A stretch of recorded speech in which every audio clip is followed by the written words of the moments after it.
மாவட்டம் கோவில்பட்டி அருகே எட்டயபுரத்தில் தூத்துக்குடி அதிமுக வடக்கு மாவட்ட சார்பில் மொழிப்போர் தியாகிகள் வீரவணக்க பொதுக்கூட்டம் முன்னாள் சட்டமன்ற உறுப்பினர் சின்னப்பன், எட்டயபுரம் நகர செயலாளர் ராஜ்குமார், மாவட்ட மாணவரணி சண்முகக்கனி ஆகியோர் முன்னிலையில் தூத்துக்குடி அதிமுக வடக்கு மாவட்ட செயலாளரும் முன்னாள் அமைச்சரும் கோவில்பட்டி சட்டமன்ற உறுப்பினரும் கடம்பூர் ராஜு கலந்து கொண்டார். பின்னர் பொதுக்கூட்டத்தில் தேசிய முன்னாள் அமைச்சர் 200 இடங்களை வெல்வோம் என்று திமுக மாயை உருவாக்க முயற்சி செய்கிறது. இதற்கு மக்கள் மயங்க மாட்டார்கள். நிதிகள் இன்ப நிதி வருவதால் மக்களுக்கு துன்ப நிதிதான் வருகிறது என கோவில்பட்டி சட்டமன்ற உறுப்பினர் கடம்பூர் ராஜு பேசினார்.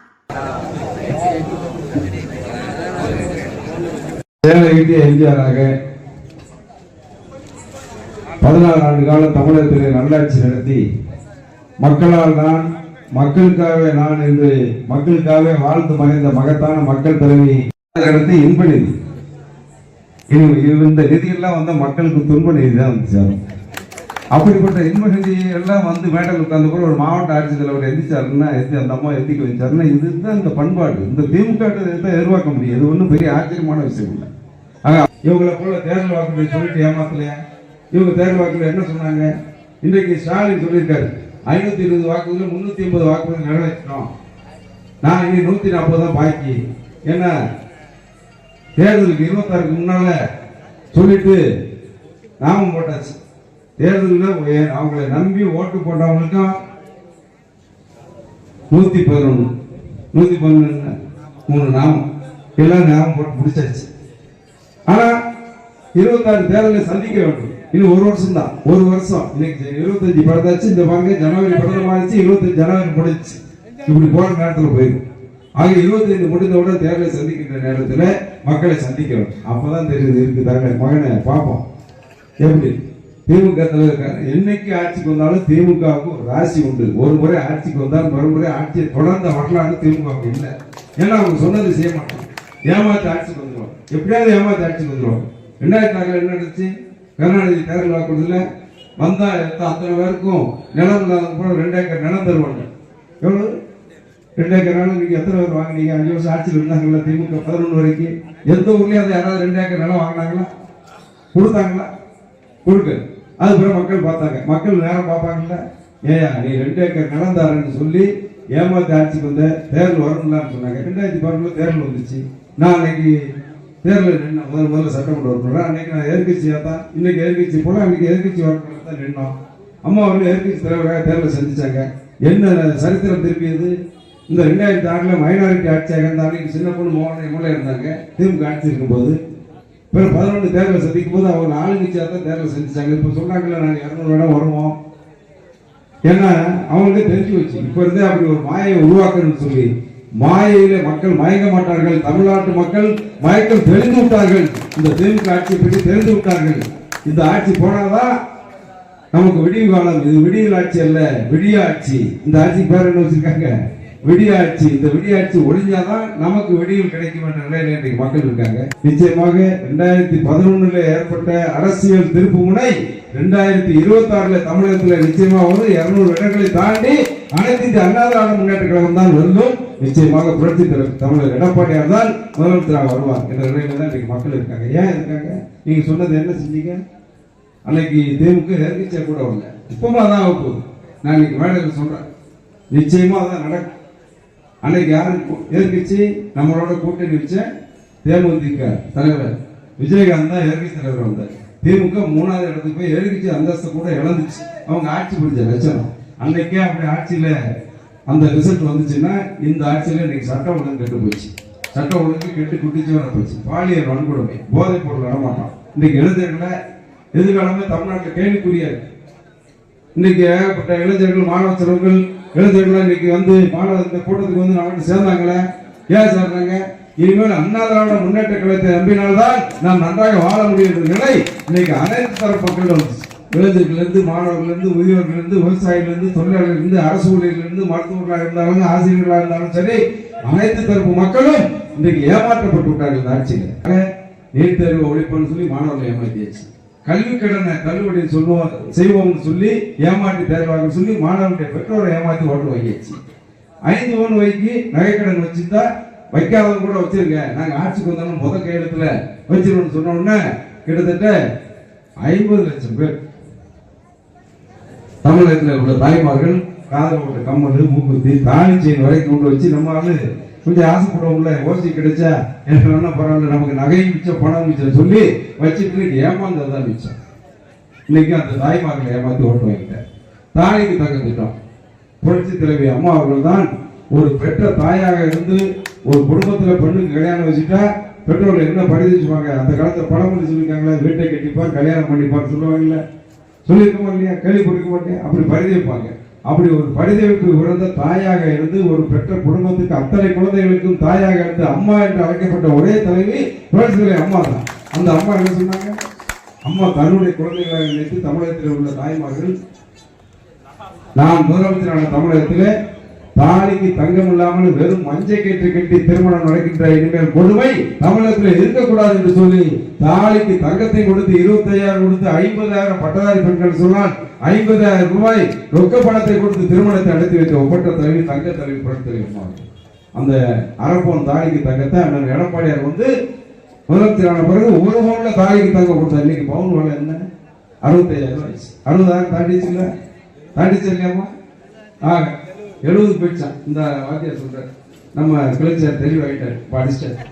ஆக இன்னைக்கு அவங்க என்ன சொன்னாங்க தேர்தல் அறிக்கையில, நாங்க இதே தாலிக்கு தங்க திட்டத்தை இந்த எங்க ஆட்சி வந்தோம்னு கொடுப்போம், கொடுக்க மட்டும் இல்ல அதிமுக ஆட்சியில் 50,000 கொடுத்தத நாங்க 60,000 கொடுப்போம்னு சொல்லி ஏமாற்றி பெண்கள்கிட்ட ஓட்டு வாங்கியாச்சு. இன்னைக்கு அதுக்கும் நாம பெண்களுக்கும் டாட்டா கட்டியாச்சு. தாலிக்கு தங்கத்தை, தாலிக்கு தங்கம் கொடுத்தது அதிமுக, தாலி அத்தது திமுக.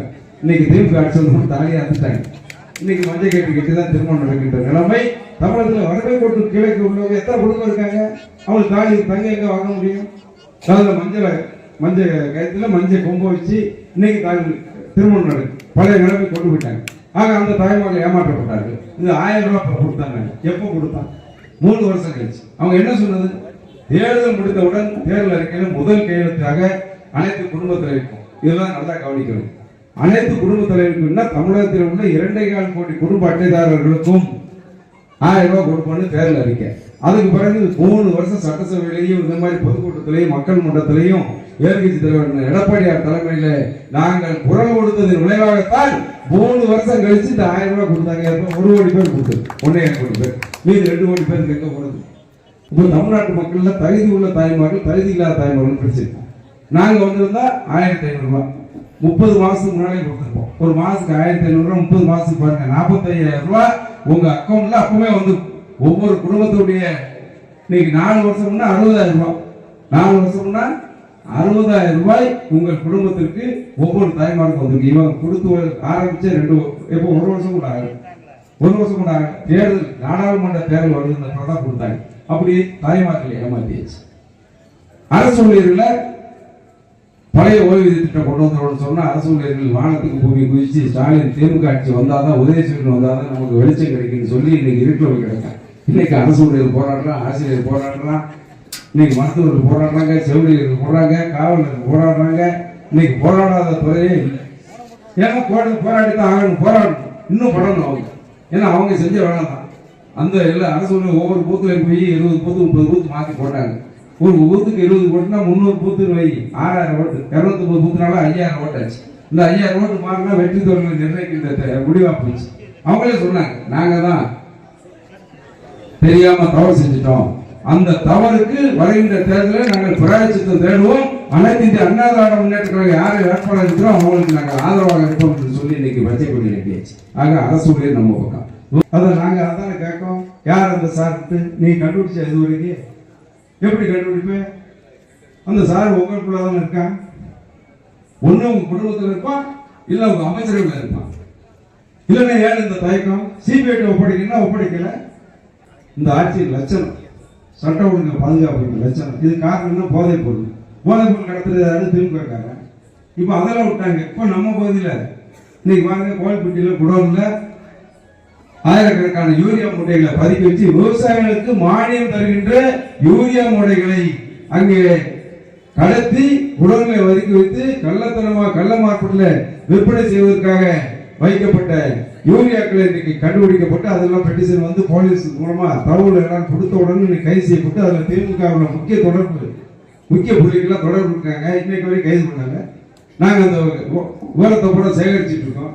அது வரும்போது நீங்கள் கைது செய்தால் பார்ப்போம், இல்லை என்றால் நாங்கள் வழக்கு மன்றத்தில் நீதிமன்றத்தில் சென்று விவசாயிகளுக்கு வயிற்றில் அடித்த இந்த திமுக ஆட்சிக்கு பாடம் போட்டுகின்ற நிலையை நாங்கள் அண்ணா திராவிட முன்னேற்றத்தில் உருவாக்குவோம். நாங்கள் விடமாட்டோம்.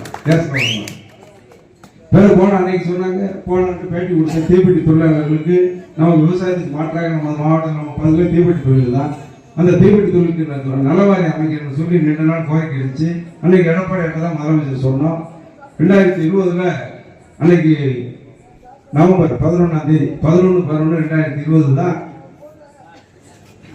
அந்த அறிவிப்பு வெளியிட்டாரு. தீப்பெட்டி தொழிலாளர்கள் நலவாரி அமைக்கணும். நலவாரியம்னா அவங்களுக்கு குடும்ப நிதி, மருத்துவ உதவி, அவங்களுக்கு ஏதாவது பணிக்காலத்தில் ஏதாவதுச்சுன்னா அரசாங்கம் மூலமா நிதி கிடைக்கும், அவங்க குடும்பம் பாதுகாக்கப்படும். அப்படிப்பட்ட நலவாரியத்தை அமைத்து கொடுத்தவர் எடப்பாடியார். அதுக்கு அரசாணை போட்டது 30/12/2020. 30/12/2020 தான் போட்டோம். 4 மாசத்துல தேர்தல் வந்துச்சு. பிப்ரவரியிலே 2வது மாதம் அதுல இருந்து அறிவிச்ச பிறகு 2 மாதம் தேர்தல் வந்துருச்சு. அதனால நலவாரி அமைச்சுட்டா உறுப்பினர் சேர்க்க எங்களால முடியல. நாங்க ஆட்சிக்கு வந்திருந்தா 2021 சேர்த்திருப்போம். அத்தனை தொழிலாளர்களையும் நலவாரியத்தில் சேர்த்திருப்போம். இன்னைக்கு அதை நான் பேட்டி கொடுத்த உடனே இன்னைக்கு அதையும் போய் அரசியலாக்கி இன்னைக்கு கீதாட்சியமை வர்ற செவ்வாய்க்கிழமை 28ஆம் தேதி அதை யார் சேர்க்கணும்? தொழிலாளர் நலத்துறை சேர்ந்த அதிகாரிகள் தான் அந்த பாரத்தை கொண்டு சேர்க்கணும். இவங்க திமுக கட்சி. ஒரு நலவாரிய உறுப்பினர்களை சேர்ப்பது அரசா அல்லது கட்சியா? இதுதான் இன்னைக்கு பாத்தீங்கன்னா அறிக்கை விட்டுருக்காங்க.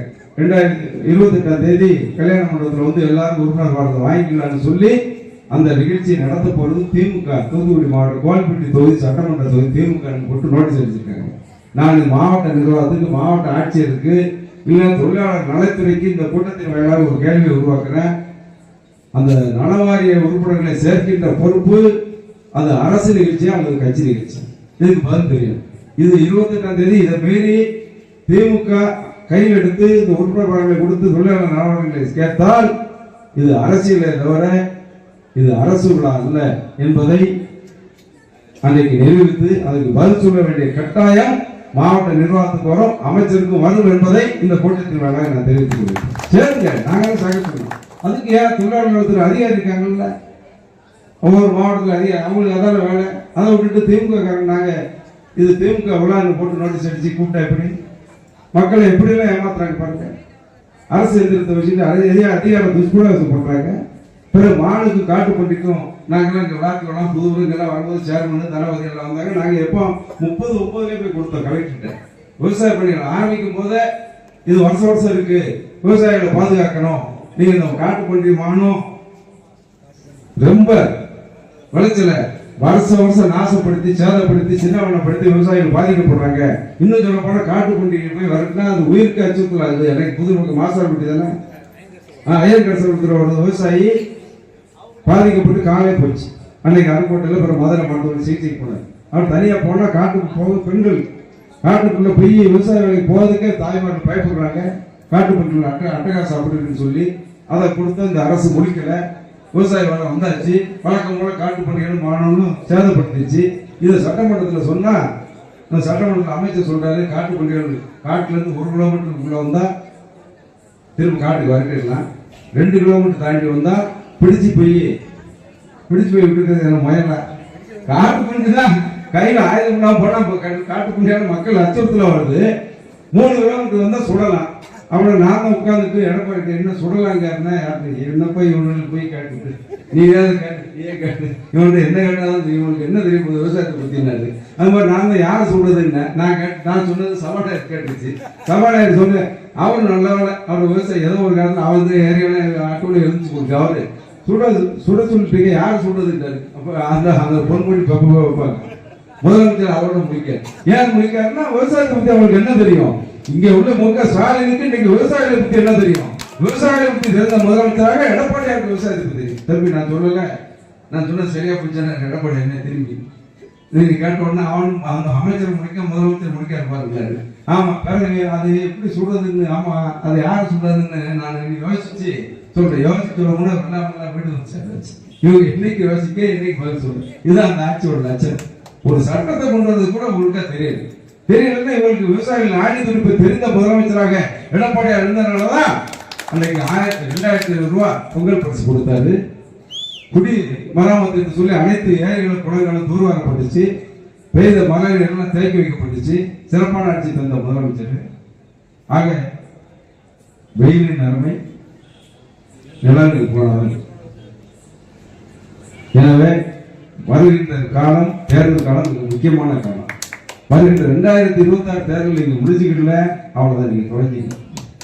இந்த மக்கள் நாங்க சாப்பிடுறோமா சொல்லல, உண்மை தானே. விலைவாசி போச்சு, சட்ட ஒழுங்கு கெட்டு போச்சு, பால் உணவு வச்சு விலைவாசி 40% ஏறி போச்சு. எங்க பார்த்தாலும் பாலியல் வன்கொடுமை, எங்க பார்த்தாலும் போதைப் பொருள் கஞ்சா நடமாட்டம்.